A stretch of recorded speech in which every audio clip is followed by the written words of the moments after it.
Hello everyone, welcome to my channel World of AWS. I hope you all are doing good. So we are continuing with Terraform tutorial, and in this video we are going to discuss about Terraform backends. Okay, so backend primarily determine where the Terraform stores its state file. Okay, when you do not specify a backend block in your Terraform configuration, Terraform uses the default local backend that store the Terraform TF state in the same project folder. Okay, so let me show you here. So we have not defined here Terraform backend block, right, in this configuration. So that's why Terraform is storing its state file in the local itself, but that is not recommended and not like usable use case whenever you are going to work in the real time projects. So let's go back to the document. So challenges with the local backend. Nowadays Terraform projects are often handled collaboratively by the entire teams. Okay, storing the state file on a developer laptop, effective team collaboration. Okay, so recommended architecture for the Terraform backend. Okay, the Terraform code is stored in a Git repository. So whatever code you are writing to configure and create the resources and provision the resources in the AWS account, this code will be stored in the some source code management tool like GitHub, GitLab, Bitbucket and some other tool that can be there. Okay, so let's go back to the document. The state file is stored in a central backend, and the state file will be stored in the central backend that can be console, Azure, S3, AWS S3 and so on. Okay, so as you can see here in the picture, in the diagram here, TF state file, it's getting stored in Git repository, and Terraform dot TF state getting stored in the central backend. Okay, so here .tf file means main.tf, output.tf, variable.tf. Okay, so supported backend in Terraform. Terraform support wide variety of remote backend to store the state file information. Okay, so as you can see, Terraform.tf state we have here, and it have the some supported S3 backend here, that is console, S3, Azure RM, GCS, that is the backend. Okay, there we can store the Terraform TF state file. So explicit local backend configuration. The local backend store state on the local file system, lock the state using the system API and perform operation locally. Okay, so if we want to specify the local backend only, okay, suppose if any like in any organization or any project, there is only one employee that is contributing to the Terraform configuration update and enhancement. He is only the person who is working on the Terraform infrastructure creation, and that he is only writing the Terraform configuration file. Then in that case he can explicit mention the backend as a local on his laptop, but this is not the ideal use case we are going to use for organization. Okay, that this local backend, it can be get used but in the rare cases. Okay, so let's go ahead and continue with the topic. So important note, remote backend. So accessing state in the remote service generally requires some kind of access credential. So some backend act like plain remote disk for a state file, other support state locking functionality.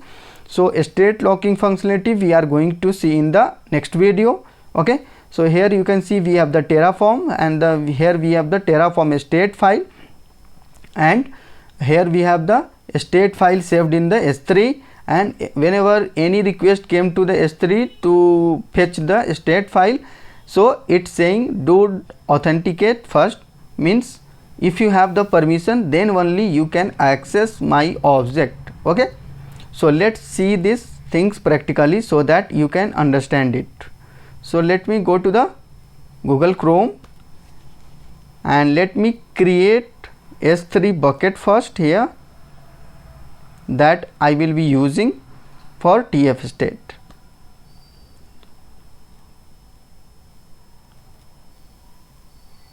So let's click on create bucket, and so we are going to give name YouTube -test -bucket -buc bucket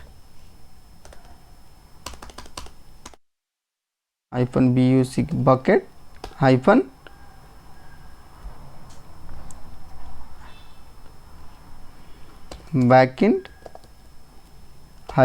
video. Okay, so I want the name to be specific because S3 is global service, as you know, right?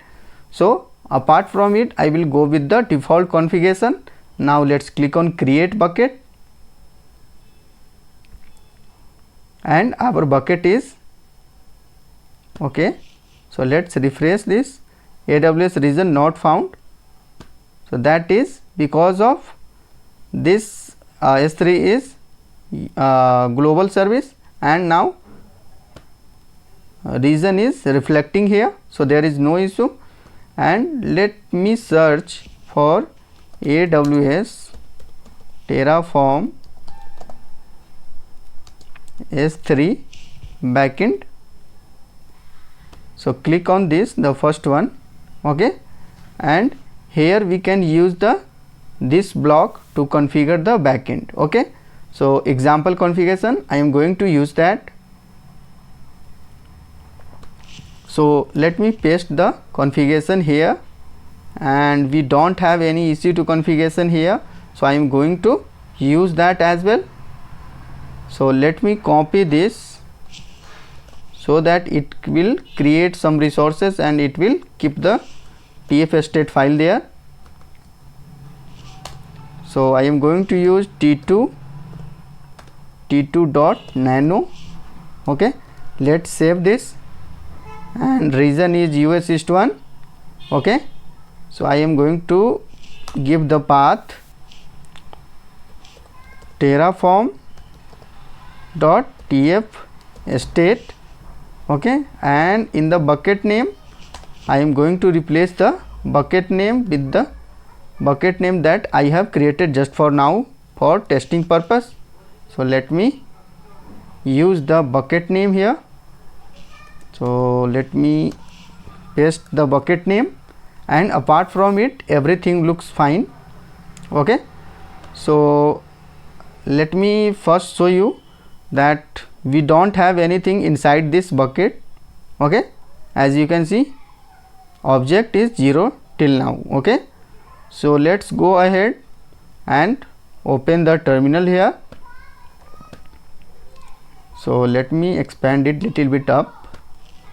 So Terraform init I want to run first. As you can see, it's initializing the backend. Okay, and now let's run Terraform apply -auto approve to quickly provision the resources. Okay, so it's running the Terraform apply and it will create the EC2 instance. So let me go and open the EC2.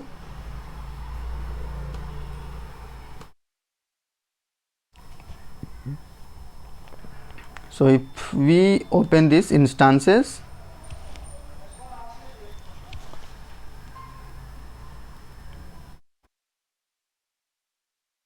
click on this, and we will be able to see there will be one instance that we have just created using Terraform apply. So you can see the instance is in running state. Okay, so let's go to the terminal here. As you can see, the instance creation is already completed and we don't get any error. So let's go back to the S3, and before there was no any object in this bucket. Let's refresh this.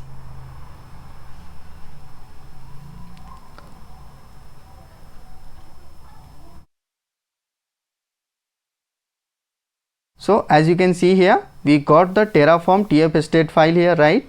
So that is just created June 15, right? So and the time is there as well. So in order to use the backend, it's always recommended that you enable the bucket versioning. Okay, so whenever you are going to work in the real-time project, you should enable versioning. Okay, so whatever infrastructure changes have been made, that will be get updated using the versioning concept. Okay, versioning mechanism. So it always recommended to enable the versioning of S3 bucket for the production use and the real-time use cases. So this is all about Terraform backend. Okay, so I hope you found this video informative and helpful. If you have any query, any confusion regarding this video, then do let me know in the comment section, and do not forget to subscribe my channel. And if you are new to my channel, then do check out my other playlist as well. Thanks for watching. See you in the next video.